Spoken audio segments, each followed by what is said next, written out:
Ela colocou assim, ó, obesidade, inteligência emocional tem ligação? Acho que ela quer saber se a obesidade e a inteligência emocional tem alguma tipo de ligação.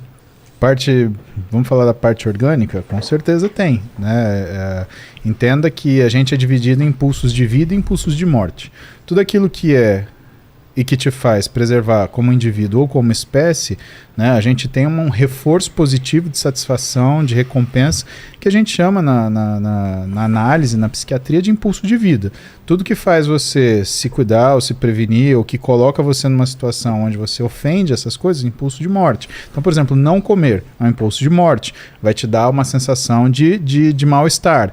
Comer, o impulso de vida, ele vai te dar uma sensação de recompensa. O que existe em determinadas situações? Existem condições que são fisiológicas, metabólicas e outras condições que são psíquicas ou que são geradas psiquicamente, mas pelo ambiente, que vão modificar o que é a tua ligação em relação à recompensa que comer te traz e a sensação de saciedade e capacidade anorexígena, ou seja, você ficar sem comer ou parar de comer quando você se sentir satisfeito.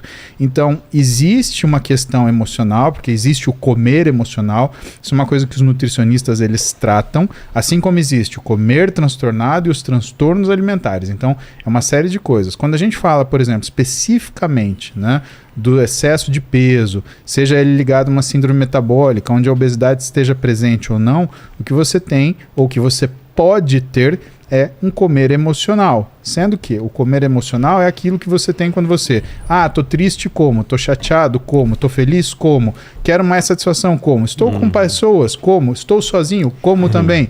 Então, a gente olha por esse lado. E o que é muito interessante você observar, quantos por cento das pessoas que são obesas, por exemplo, elas comem demais? 30%. Sério? 70% só come errado. É o padrão alimentar que faz com que elas se tornem assim. Caramba.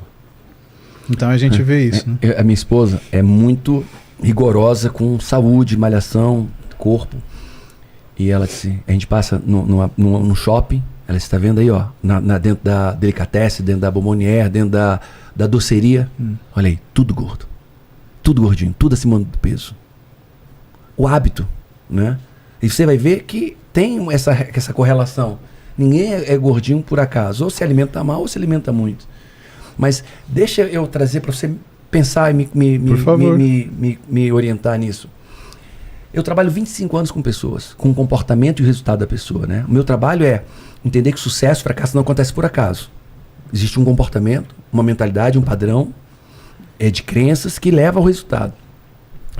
E quando a gente olha para uma pessoa, e aí ao longo do tempo eu entendi, e eu não tenho nenhum trabalho científico quanto a isso, Tá bom. é apenas uma percepção ou uma constatação. Muitas pessoas acima do peso, bem acima do peso, nessa constatação estão acima do peso para não serem rejeitadas. Olha só, eu fui rejeitada doeu demais. Eu não quero mais ser rejeitado. Então o que eu faço? Eu me rejeito. E uma maneira fácil de rejeitar é como? Se vestir mal, tá muito acima do peso, e aí ninguém vai me rejeitar. Então se alguém me aceitar, eu só tenho vitória. Quer ver uma coisa?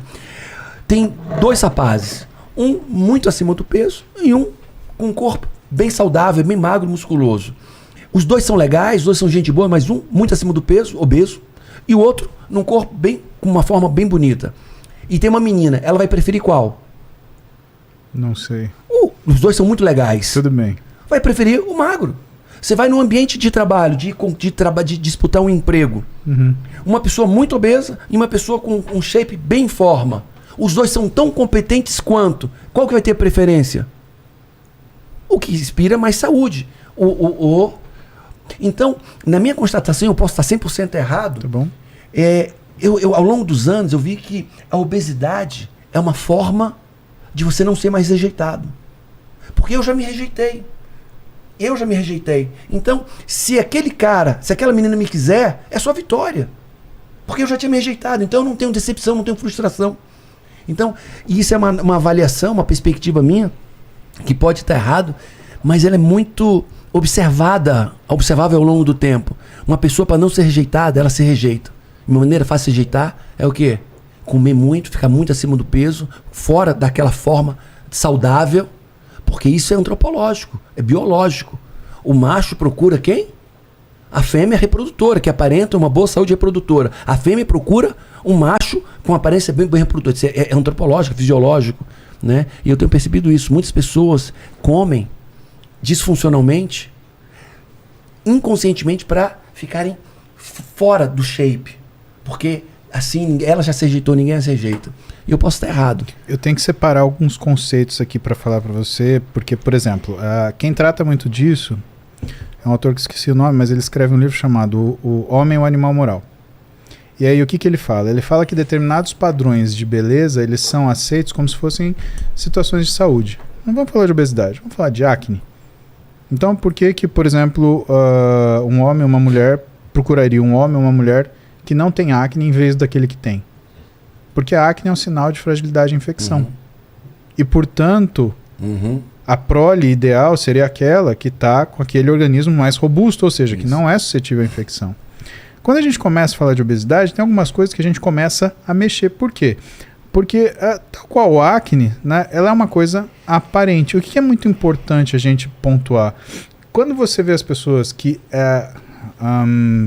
genuinamente falam sobre gordofobia, né, elas não estão discutindo se a obesidade é uma condição de saúde ou não é.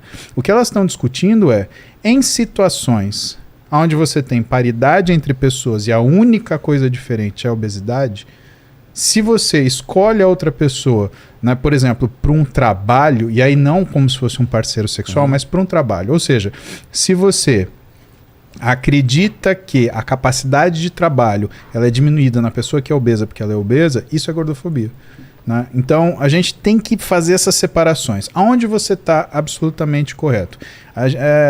Infelizmente, Paulo, existe, sei lá, pessoas que são assediadas desde a infância.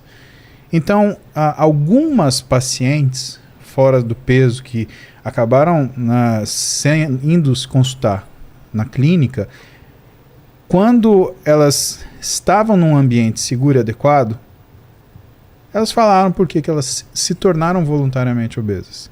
E isso é assim, o que é a minha frente ali? Falaram? Porque a minha área, né, ela é esportiva. Né? Eu lido com desempenho. Né? Então, quando a obesidade está associada a alguma coisa que dentro do desempenho você tenha uma massa, você tem uma capacidade de manobra, a gente trabalha isso. Mas eu identifico, por exemplo, que é minha obrigação como médico do esporte, né, identificar situações onde existem determinadas modificações psíquicas. E o que a gente vê? A gente vê que algumas meninas elas se tornaram obesas para deixarem de ser assediadas. Nisso, você está absolutamente correto. Né? Duas moças chegam em tempos diferentes, elas disseram, cara, gorda, ninguém vai me... E elas foram molestadas, as duas. Molestadas sexualmente, exatamente. Gorda, vou usar a palavra dela, tá? Ela falou pejorativamente, para ela mesma, é assim, gorda, eu fico segura e ninguém vai mais me molestar. Ao longo tempo eu vi duas moças dizerem isso. Cara, isso é muito difícil. De não ter outra alternativa que não... Ela tem medo, tanto pavor de ser assediada. Cara, porque assim, a gente tá... Eu acho que isso sempre existiu na sociedade, mas eu acho que nunca foi comunicado, né? Essa questão. E quando a gente vai para essa área, né? Tem uma atleta que eu cuido há muitos anos, né? A Renata Guaraciaba. Ela é policial e ela trabalha numa delegacia contra crimes sexuais. E ela fala, Paulo, pasme você. Quase 100% dos casos são dentro de casa, são familiares. Né? É o tio, é o primo, às vezes é o pai e a mãe, cara. Então, sabe, e é difícil porque são coisas que hoje, né, você vê que a nutrição ela acaba absorvendo para si em relação ao tratamento, porque são pessoas que a forma dela conseguir resistir a essa situação foi modificando radicalmente o que é a forma corporal dela. E aí que entra dentro de autoproteção. Exatamente. E aí que entra todo o trabalho multidisciplinar, quando a gente fala de transtornos alimentares ou comer transtornado, que é o nutricionista, é o psicólogo e muitas vezes o psiquiatra. Por quê? Porque você precisa de medicação para, por exemplo, poder ter condição de fazer uma terapia. Né? Você precisa agir quimicamente naquele cérebro para ele conseguir observar o que é uma saída. Né? E que é um trabalho muito demorado, onde o que você está querendo tratar ali? Né? E é isso que eu acho interessante falar para as pessoas. A gente não quer tratar com o que você se parece. A gente quer tratar aquilo que fez você mudar daquilo que você é. Se você tem um sofrimento, é isso que a gente, como médico, como profissional da saúde, vai fazer. A gente quer tratar o seu sofrimento. Se você é feliz, cara, parabéns para você. Agora, gente que tem um problema não é feliz quando ela precisa mandar os outros serem igual a ela. Ah, olha só, tô pulando do abismo aqui, vem comigo que é legal. Não, cara, você tem um problema sério, né? Isso eu não digo em relação à obesidade, eu digo em qualquer situação onde pessoas que têm condições que são discutíveis do ponto de vista de saúde psíquica, elas atraem outras pessoas ativamente para segui-las e fazer daquilo um estilo de vida, uma forma de vida. Isso é um problema. Enquanto a gente na área da saúde está tentando tirar o quê? O sofrimento das pessoas. Pera lá, você está sofrendo com isso, você tem todo o direito de se tratar sem julgamento, sem preconceito, sem formas ruins. Então, isso é ótimo a gente ter essa oportunidade de falar, porque muitas vezes o que a gente encontra é um embate, por exemplo, entre alguns grupos e a sociedade médica, onde a sociedade médica ela não está querendo rotular ninguém. Ela está querendo tratar o sofrimento dessas pessoas, porque é para isso que a gente se estuda. É para isso que a gente estudou, para isso que a gente se formou, para isso que a gente, com a habilidade que a gente tem hoje, né? Pode ser que a gente fique melhor dia após dia, mas hoje é o que a gente tem para oferecer. E não é pouco, porque é a nossa vida. Eu sou um médico jovem em relação à experiência, mas, pô, eu tenho mais de 15 anos de formado, cara. Eu dedico minha vida para medicina desde 1999, não é pouquinho. Eu fui ter filho mais tarde, eu fui tocar minha vida mais tarde, eu abdiquei de ver o crescimento das minhas filhas porque eu dediquei minha vida à medicina, 100%. E eu e todos os médicos da minha idade. Então, quando a gente senta com vocês e fala assim, olha, a gente precisa observar esse tal problema, a gente não está achando se você é feio, se é bonito, se é amarelo, se é verde, se você é grande, se é pequeno. É a saúde. É a saúde. E a saúde da onde? A saúde seu sofrimento existe, eu respeito e trato. E eu vou fazer tudo para melhorar isso daí, né? Na espiritualidade...